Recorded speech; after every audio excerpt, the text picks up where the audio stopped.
Bienvenidos a Parlamento Abierto. Estamos por entrar a la recta final de un proceso anual en el que se confirman las facultades de esta Cámara de Diputados, el análisis y la aprobación de la Ley de Egresos, es decir, el reparto que el presupuesto federal tendrá el próximo año. Para 2023, la cifra es de 8.299.000 millones de pesos. La propuesta de las asignaciones, presentada en septiembre por la Secretaría de Hacienda y Crédito Público, ha recibido ya la opinión de las comisiones legislativas de San Lázaro. Sus integrantes han manifestado diversos puntos de vista sobre los aspectos que podrían modificarse o la relevancia de respaldar el proyecto enviado por el Ejecutivo Federal. Son planteamientos que resumen consultas a los potenciales destinatarios del presupuesto, reclamos, peticiones de ajuste y sugerencias recabadas en ejercicios diversos que desplegaron las propias comisiones legislativas, grupos de trabajo, parlamentos abiertos y subcomisiones que se organizaron ex profeso para darle sustento a las opiniones que a partir de ahora alimentan la discusión que sostendrán los diputados que forman parte de la Comisión de Presupuesto y Cuenta Pública. Esa es la comisión responsable de presentar el dictamen de la Ley de Egresos para 2023 y que, según los acuerdos que se tomaron esta semana en la Junta de Coordinación Política, la JUCOPO, iniciará sus trabajos la tarde del lunes 7 de noviembre.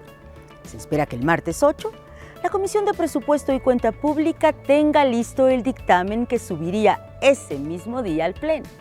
Como se dice en el lenguaje legislativo, cuando una iniciativa se somete a la consideración de los 500 diputados para su análisis, su eventual ajuste, si así lo apoya la mayoría, y la aprobación.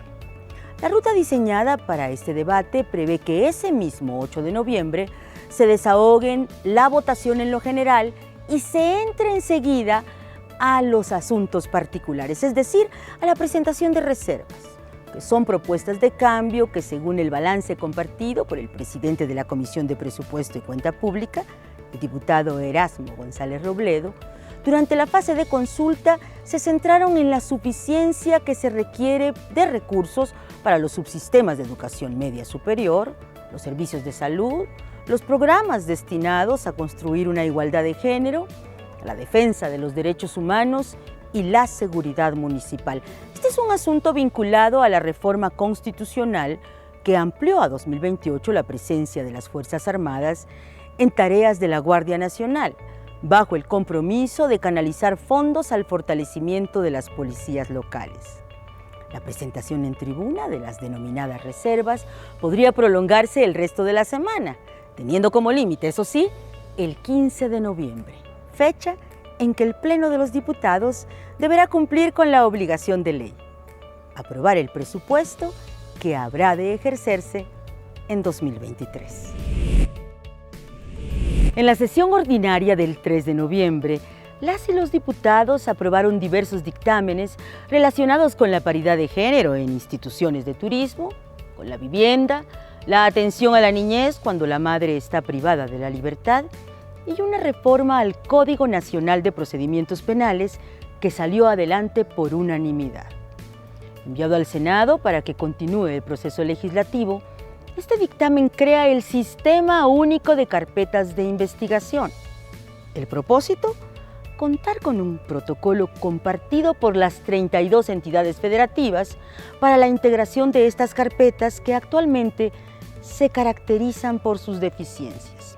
Estas deficiencias explican por qué en México, según cifras del INEGI, el 93.2% de los delitos ocurridos en 2021, por ejemplo, no fueron denunciados o no fueron investigados debidamente. Esta es parte de la información que los legisladores expusieron al presentar esta reforma que busca revertir la impunidad y la revictimización que impera en fiscalías, ministerios públicos y policías del país. Hubo otra reforma que sumó todos los votos de las y los diputados que participaron en esta sesión. Una reforma que garantizará que los concesionarios de radio y televisión realicen transmisiones gratuitas diariamente de hasta 30 minutos, continuos o desagregados, promoviendo la cultura de la donación de órganos y tejidos.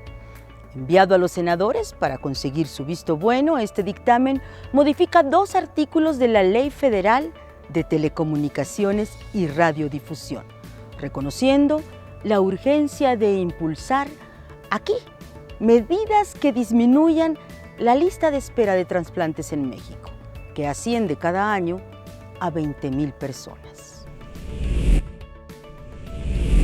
Fue aprobado el dictamen de la Comisión de Radio y Televisión en materia de difusión de donación de órganos, para establecer que corresponderá a la Secretaría de Salud elaborar, promover y difundir contenido para el fomento a la cultura de la donación de órganos, tejidos y células para fines de trasplantes, así como de sangre y sus componentes para transfusiones.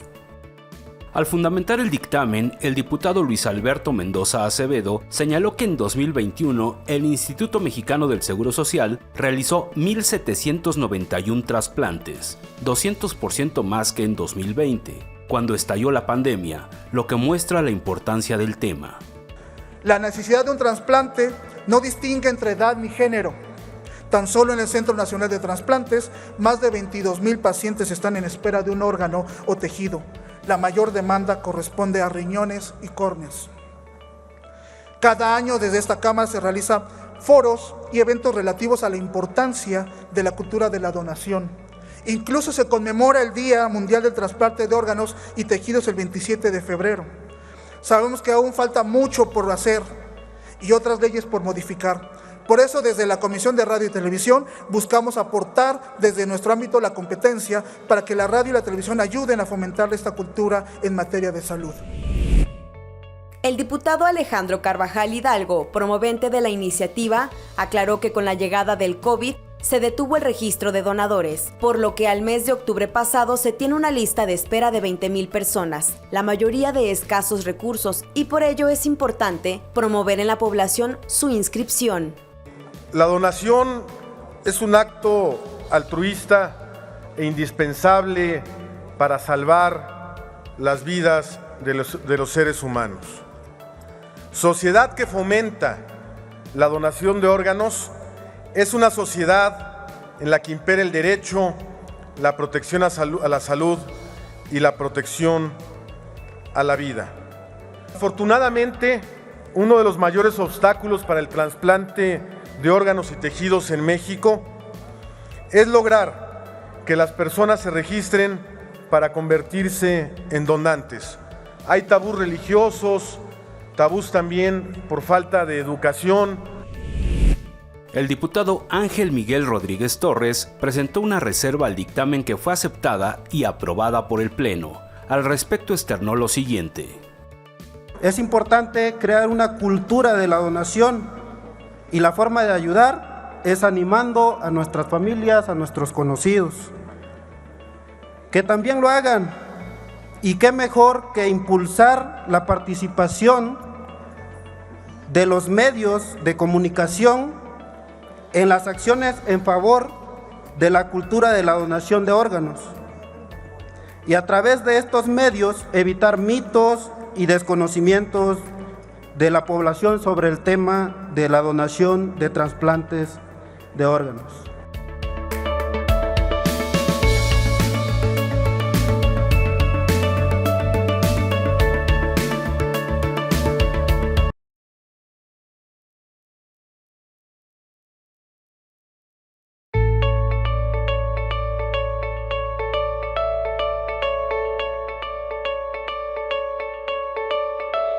Gracias por seguir en Parlamento Abierto. Los días 7 y 9 de noviembre tendremos en esta Cámara de Diputados los foros de consulta de la Ley General de Educación en materia de educación inclusiva. Son foros que también se realizarán en el Senado de la República los días 9 y 10 de noviembre. El propósito es cumplir con una sentencia de la Suprema Corte de Justicia de la Nación, que instruyó al Congreso mexicano a reponer el procedimiento de uno de los capítulos de esta nueva Ley General de Educación que se promulgó en junio de 2021. Y es que, como lo dicta la Constitución, todas las leyes que involucran a personas con discapacidad deben tener consulta previa. Se trata de una obligación. De ahí que la sentencia de los ministros de la Corte Suprema de Justicia de la Nación fue en respuesta a una impugnación presentada por la Comisión Nacional de Derechos Humanos, porque en el caso de la educación inclusiva, regulada en el capítulo 10 de esta ley, sus potenciales destinatarios, personas con discapacidad, no fueron consultadas. Toca ahora reparar esa falta. Y para ello, las comisiones de educación y de atención a grupos vulnerables han organizado estos foros de consulta en torno a los 8 capítulos referentes a la educación inclusiva. Son artículos en los que se define que esta educación se basa en la valoración de la diversidad, adaptando el sistema para responder con equidad a las características, necesidades, intereses, habilidades y estilos de aprendizaje de todos y cada uno de los educandos.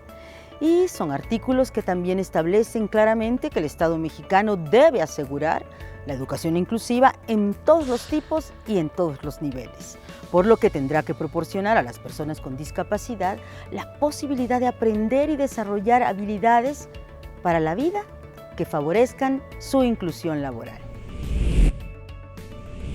Como cada año, las ofrendas en el Palacio Legislativo de San Lázaro fueron ocasión para reflexionar en torno a tramos de la historia de México y sus protagonistas. Esta vez, Ricardo Flores Magón tuvo la suya, justo donde se ubica la Constituyente, la imprenta que forma parte de la Cámara de Diputados y en la que se imprimió en papel periódico la Constitución de 1917. Se recordó así a Ricardo Flores Magón, precursor de la Revolución Mexicana por su activismo político y por ser crítico del régimen de Porfirio Díaz. Y en apego a la tradición, pues en esta explanada del recinto legislativo hubo copal, incienso, flores, comida, frutas, papel picado y música. Y altares. Altares de Michoacán, Morelos, Veracruz, Ciudad de México, Aguascalientes, Sinaloa, Estado de México, Nuevo León, Jalisco, Colima, Chihuahua, Chiapas, Guerrero y Puebla. El altar de Veracruz, por ejemplo, estuvo dedicado a la diputada Berta Espinosa, que falleció en septiembre pasado. Y el de Colima, a la primera gobernadora mujer en México, Griselda Álvarez Ponce de León.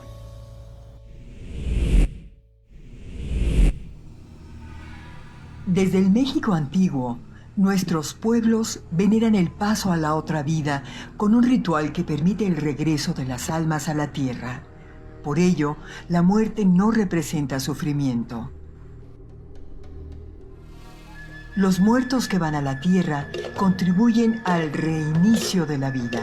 Se fecunda la semilla que nos dará nuevo maíz. Al tiempo, se cierra el ciclo agrícola y agradecemos por los frutos de la tierra. Esta cosmovisión ha sobrevivido a través de los siglos y se adaptó durante la conquista a la nueva religión, perdurando con pocas transformaciones. Durante la celebración del Día de Muertos, tenemos la oportunidad de recibir a las almas de nuestros difuntos. Por medio de ofrendas en su honor, convivimos con ellos. Y para recordarlos, les ponemos un altar. Así, en la víspera del 1 de noviembre, las almas regresan por unas horas a la tierra. Los caminos de flores de cempasúchil y las velas los guían como faros. El altar de muertos de 2 niveles simbolizan el cielo y la tierra. Los altares grandes de 7 niveles ilustran el camino para alcanzar el descanso eterno en el inframundo. Las fotografías muestran a quienes esperamos recibir. Un arco adornado con flores es el portal de entrada en el inframundo. El copal o incienso se enciende para purificar el ambiente y expulsar a los malos espíritus. La comida, frutas, dulces y bebidas preferidas de los difuntos son importantes, ya que cuando nos visiten se alimentarán con el aroma de estos platillos. La celebración tiene aún gran relevancia en la vida ceremonial de México. Es parte de la identidad y cosmovisión de nuestra cultura. Con este altar queremos honrar el recuerdo de todas y todos aquellos que ya han partido.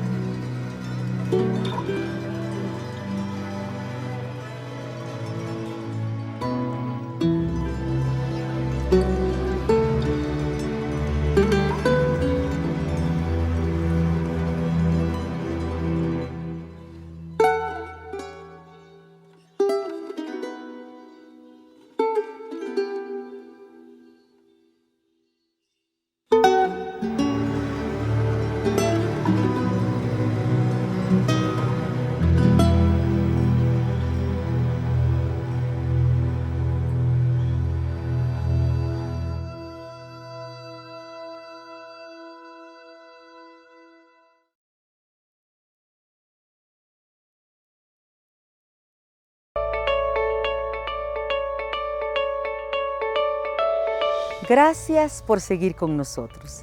Acompáñenos ahora a nuestra sección Detrás de Cámara. Hoy vamos a conocer parte de las actividades que realiza el Centro de Estudios Sociales y de Opinión Pública de la Cámara de Diputados, CESOP, que proporciona información analítica, estudios y análisis de opinión pública sobre temas de interés nacional bajo la etiqueta Datos Confiables.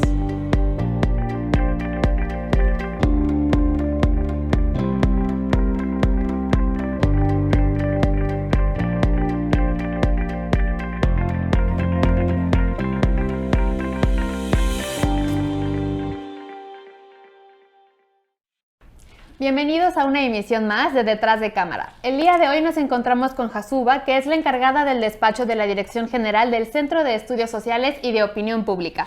Jasuba, muchísimas gracias por tu tiempo aquí. Gracias a ustedes por estar aquí. Si nos pudieras explicar un poquito qué hace el Centro de Estudios. Bueno, muchas gracias. Pues este Centro de Estudios, como su nombre lo indica, es un centro de estudios sociales y de opinión pública encargado de proporcionar información analítica y especializada a las y los legisladores. ¿En qué aspecto? En todo el trabajo que realizan los legisladores, no únicamente el trabajo que se realiza en las comisiones, sino también el que vienen realizando en los órganos de gobierno, pero también como legisladoras y legisladores en lo individual. Como sabemos, al inicio de cada periodo, los legisladores presentan una agenda parlamentaria. En esta agenda, ellos nos dicen cuáles son sus pretensiones, lo que precisan desarrollar a lo largo del periodo. Entonces, en este centro de estudios, lo que hacemos también es un análisis de esas agendas parlamentarias para determinar más o menos cuáles son los intereses específicos de los legisladores, ¿no? Hay legisladores que tienen mucho interés, por ejemplo, en la materia medioambiental, otros en cuestión de género, de violencia de género o de la niñez. Entonces tomamos esos temas que consideramos que son los principales para ellos y hacemos análisis. Periódicamente publicamos, por ejemplo, tenemos una publicación que se llama Reporte CESOP, en la que participa personal de aquí del centro y escriben sobre esos temas, ¿no? Estas investigaciones que se realizan, quiero decirte que son de manera especializada. Tenemos como un rasgo que nos distingue de los otros centros, información analítica especializada en materia de desarrollo regional, de opinión pública, análisis de datos. Esa materia de análisis de datos es realmente especializada en este centro de estudios. Contamos con información que no se cuenta, ni siquiera podría decirte que en toda la Cámara, por el nivel de especialidad de la gente que los trabaja, que maneja ese procesamiento de datos y la información, nuestras fuentes de información, que son siempre fuentes confiables, ¿no? Okay, si me pudieras contar un poco cómo recaban esa información. Mencionabas ahorita especialistas, no sé si a lo mejor hagan encuestas o de qué otra forma. Exactamente. En el centro tenemos diversas atribuciones, que es realizar, como bien lo dices, levantamiento de encuestas, de opinión. También hacemos investigaciones, estudios y lo hacen áreas especializadas. Aquí en el centro tenemos una subdirección que se llama de análisis y procesamiento de datos. Las personas encargadas, las que están en esa subdirección, son las que se encargan de realizar estas encuestas. Las podemos hacer a petición de las y los legisladores también, pero también a partir de lo que te comentaba, ¿no? Nosotros hacemos un análisis de la agenda parlamentaria y vemos cuáles son sus intereses y a partir de ahí decimos, bueno, quizás sería pertinente realizar un levantamiento de opinión de esto, de este tema en particular, ¿no? Porque está en la agenda pública, porque los ciudadanos y las ciudadanas quieren saber acerca de este tema en particular. Bueno, pues ahí entramos nosotros a hacerlo. Ok, ¿y estas encuestas cómo se hacen? Las podemos hacer vía telefónica. Ajá. Y también pues a pie, ¿no? Como se llama, que son territoriales. Esas son las dos modalidades en las que las podemos hacer, dependiendo del ámbito que se busque abarcar, de lo que nos soliciten los legisladores, los órganos de gobierno de la Cámara, es que las hacemos con las especificaciones que ellos nos dan. Por ejemplo, podemos hacer encuestas internas, ¿no? Podemos hacer, de repente, a lo mejor a ti te ha tocado incluso responder alguna dentro de la Cámara, ¿no? Que te llamamos aquí del centro y te pedimos que nos des tu punto de vista sobre determinados temas. Esa es una. O al exterior. Y si es al exterior, bueno, pues ya requerimos de apoyos externos para hacerlo, porque nosotros no tenemos la capacidad aquí en el centro para realizarlas, pero sí para procesar la información que puede derivar de los resultados de estas encuestas. Nos comentabas hace un momento sobre la revista CESOP. Y bueno, ¿dónde podemos encontrar la revista CESOP? ¿Cuál es el contenido que podemos ver ahí? Gracias, qué bueno que me preguntas. Mira, justamente aquí tengo muchos números de la revista. Ah, perfecto. Sí. Esta es una revista insigne del Centro de Estudios Sociales y de Opinión Pública. Estoy segura de que quienes se han acercado al trabajo de la Cámara de Diputados, no solo del centro, han podido acceder al contenido de esta revista. Es un referente académico. Esta revista está indexada, lo que quiere decir que aparece en índices internacionales también. O sea, no es una revista local, por decirlo de alguna manera. ¿Quiénes escriben en ella? Todos aquellos que tengan algo interesante, oportuno, fundamentado que decir. Esta revista está abierta al público, la pueden consultar en la página, pero además el público puede escribir. Pueden mandar sus trabajos. Aquí hay un comité editorial especializado, un comité de expertos que la dictaminan y ellos consideran si esta revista es pertinente, si su contenido, si sus artículos, en la que escriben especialistas, pero también ciudadanas y ciudadanos de a pie que tienen algo que decir. Como en el Centro de Estudios hablamos de opinión pública, imagínense, de todo lo que la gente puede opinar, ¿no? Y nos referimos a la materia social. Entonces, bueno, pues pueden hablar de lo que quieran, pueden decirnos lo que quieran mientras esté bien dicho. Insisto, que se ha aprobado por el comité editorial. Esta es una revista de publicación semestral, y es semestral justamente, y si la puedes ver, no es muy grande, es más bien, es una revista pequeña, pero porque lo que se dice en ella, pues requiere de un amplio conocimiento en las materias de las que estamos hablando. Ok, y sobre las conclusiones de los análisis y de toda la información que recaban, ¿hay algún lugar en donde podamos consultarla? Sí, tenemos la página del CESOP, que además es un sitio muy dinámico, muy accesible, sumamente amigable, que ya se ha pegado a los nuevos parámetros de la página de la Cámara de Diputados, y en ella encontramos, por ejemplo, lo que decíamos, ¿no? Reporte CESOP. En Reporte CESOP escriben las y los investigadores del Centro de Estudios. Esa no es una revista que está abierta al público, sino es más bien de nosotros, pero en la que escribimos sobre temas de la agenda parlamentaria. Esa está vinculada completamente al trabajo legislativo. Y tenemos otro tipo de documentos que son carpetas informativas, documentos de trabajo, en donde igualmente pueden encontrar toda la información del momento. Tenemos números muy actualizados que los van alimentando las personas con la información, la gente que trabaja aquí en el CESOP.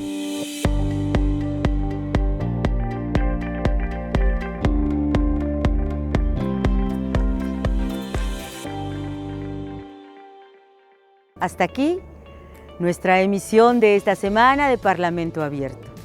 Gracias por acompañarnos en esta crónica legislativa. Hasta la próxima.